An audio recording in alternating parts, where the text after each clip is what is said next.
महाशक्तियों का गुप्त सौदा, क्या बदल जाएगा दुनिया का नक्शा? नमस्कार दोस्तों, क्या आपने कभी सोचा है कि अगर दुनिया की तीन बड़ी शक्तियां अमेरिका, रूस और चीन एक मेज पर बैठकर दुनिया को आपस में बांटने का फैसला कर लें, क्या हो? कल्पना कीजिए एक ऐसी दुनिया की जहां सीमाएं युद्ध से नहीं बल्कि बंद कमरों में हुए समझौते से बदल रही। क्या अमेरिका, रूस, चीन के बीच कोई ऐसा गुप्त समझौता मुमकिन है जो पूरी दुनिया का नक्शा बदल दे? आज हम एक ऐसी ही थ्योरी का एनालिसिस करेंगे जहां ताइवान, यूक्रेन और वेनेजुएला जैसे देशों का भविष्य दांव पर है। सीक्रेट अलायंस थ्योरी सुनने में तो फिल्मी लगती है, लेकिन अगर सच हुई तो पूरी दुनिया की ज्योग्राफी और इकोनॉमिक्स बदल जाएगी। आपने देखा होगा कुछ दिनों से, जब से वेनेजुएला पे कब्जा करा है अमेरिका ने, उसके प्रेसिडेंट का किडनैप करा है, ना रशिया ने कुछ बोला, ना चाइना ने कुछ बोला, ना इंडिया ने कुछ बोला। ऐसे ही रशिया यूक्रेन में बढ़ता चला जा रहा है, पर अमेरिका खामोश है। उसने अपने पैर पीछे खींच रखे हैं। दिखाने को दुनिया में कुछ दिखाते रहे। चाइना का अपना एक ताइवान मिशन है। इस थ्योरी का सबसे बड़ा हिस्सा है चीन और ताइवान। अगर इस ग्रैंड अलायंस में चीन शामिल होता है तो उसकी पहली शर्त होगी ताइवान पर कंप्लीट कंट्रोल। बदले में चीन वर्ल्ड ट्रेड रूट्स की सिक्योरिटी और वेस्ट के साथ नए इकोनॉमिक बैलेंस पर भी सहमत हो सकता है। यह कदम सेमीकंडक्टर चिप बिजनेस और साउथ ईस्ट चाइना सी की पूरी पॉलिटिक्स को बदल देगा। रशिया और यूक्रेन के जो समीकरण हैं वो इस तरीके के हैं कि रूस यूक्रेन पर अपने क्लेम्स को पुख्ता करने की पूरी छूट प्राप्त कर लेगा। इससे रशिया के सिक्योरिटी ट्रबल्स कम होंगे, खत्म होंगे। वो यूरोप के लिए एनर्जी का बहुत बड़ा सोर्स बना रहेगा। लेकिन क्या वेस्ट कंट्रीज इसके लिए तैयार होंगी? इस थ्योरी के अनुसार बड़े फायदे के लिए छोटे समझौतों की ये एक कड़ी है।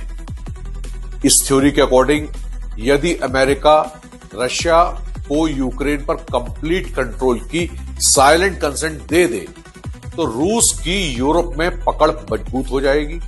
इसके बदले में रशिया वेस्ट के खिलाफ अपने आक्रामक रुख को कम कर सकता है, जिससे अमेरिका को यूरोप की सुरक्षा की चिंता से मुक्ति मिल जाएगी। अमेरिका वेनेजुएला का ऊर्जा केंद्र। इस गठबंधन में अमेरिका की नजर वेनेजुएला के ऑयल फील्ड्स पर है। वेनेजुएला में दुनिया के सबसे बड़े कच्चे तेल के भंडार हैं। अगर अमेरिका वहां नियंत्रण स्थापित करता है तो वह ओपेक देशों पर अपनी निर्भरता खत्म कर देगा। साथ ही आर्कटिक क्षेत्र में अपनी मिलिट्री और स्ट्रेटेजिक पावर बढ़ाने के लिए ग्रीनलैंड भी अपने नक्शे में शामिल कर लेगा। यदि अमेरिका वेनेजुएला के एनर्जी सोर्सेज पर कंट्रोल पाता है तो वो ग्लोबल ऑयल मार्केट का किंग मेकर बन जाएगा। वो ना केवल अपनी एनर्जी नीड्स को पूरी करेगा बल्कि दुनिया को अपनी शर्तों पर ऑयल सप्लाई कर सकेगा। अब इसमें भारत का क्या लाभ है? भारत को सस्ता ऑयल मिलेगा और एक इकोनॉमिक पावर गेन करने का मौका मिलेगा। इस मेगा डील में भारत की भूमिका एक बैलेंसर और बेनिफिशियरी की है। अमेरिका के नियंत्रण वाले वेनेजुएला से भारत बेहद सस्ता कच्चा तेल प्राप्त कर सकता है। रशिया से तेल लेना बंद कर सकता है। भारत की अर्थव्यवस्था को नई उड़ान मिलेगी। यूएस से उसके ट्रेड रिलेशंस इंप्रूव होंगे और वो एशिया में स्थिरता बनाए रखने वाले एक बड़ी ताकत बनकर उभरे। भारत को इस नए समीकरण से आर्थिक लाभ मिलेगा, जैसे कि ऊर्जा संस्थानों तक बेहतर पहुंच। ये थ्योरी दर्शाती है कि कैसे अलग अलग देशों के हित एक गठबंधन में जुड़ सकते हैं। कैसे अलग अलग देशों के राष्ट्रीय हित इस थ्योरी में जुड़ते हैं। वेनेजुएला से भारत को सस्ता तेल मिलना इस पूरी थ्योरी का मुख्य आर्थिक इंजन है। कंक्लूजन यह है कि यह थ्योरी किसी मास्टर प्लान जैसी लगती है, लेकिन हकीकत बहुत अलग होती है। क्या महाशक्तियां कभी इस तरह साथ आ सकती हैं, या यह केवल एक विचार है? यह सब एक संभावित जियोपॉलिटिकल, स्ट्रेटेजिक प्लानिंग की थ्योरी का एक एनालिसिस है। अंतरराष्ट्रीय संबंध, इंटरनेशनल रिलेशंस बहुत जटिल होते हैं। इस तरह के गुप्त समझौते वास्तविक दुनिया में कई बाधाओं का सामना कर सकते हैं, जैसे कि इंटरनेशनल कानून। लेकिन इंटरनेशनल कानून में आप देख ही रहे हैं, यूएन की रेलेवेंस तो खत्म ही हो चुकी है। अन्य देशों का विरोध, अमेरिका, रशिया, चाइना के आगे किसी के आगे कोई नहीं बोल सकता, किसी की कोई हिम्मत नहीं है। वैश्विक स्थिरता पर इसका प्रभाव पड़ेगा। 2026 की भू राजनीति में इस तरह के समझौतों के रास्ते में अंतर्राष्ट्रीय कानून, ह्यूमन राइट्स और अन्य छोटे देशों का अस्तित्व सबसे बड़ी बाधा है।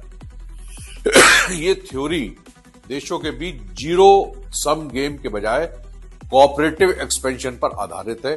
ये स्पष्ट करना जरूरी है कि इस तरह की घटनाएं वैश्विक स्तर पर अस्थिरता और तीसरे विश्व युद्ध जैसी स्थिति भी पैदा कर सकती है। यह केवल एक वैचारिक विश्लेषण है, न किसी वास्तविक योजना पर आधारित है। क्या आपको लगता है कि इस तरीके की स्थिति का विश्लेषण दिलचस्प है? अपनी राय कमेंट बॉक्स में जरूर बताएं, और अभी तक सब्सक्राइब ना कराओ तो सब्सक्राइब करें, लाइक करें और शेयर करें। अगले वीडियो में फिर मिलेंगे। नमस्कार।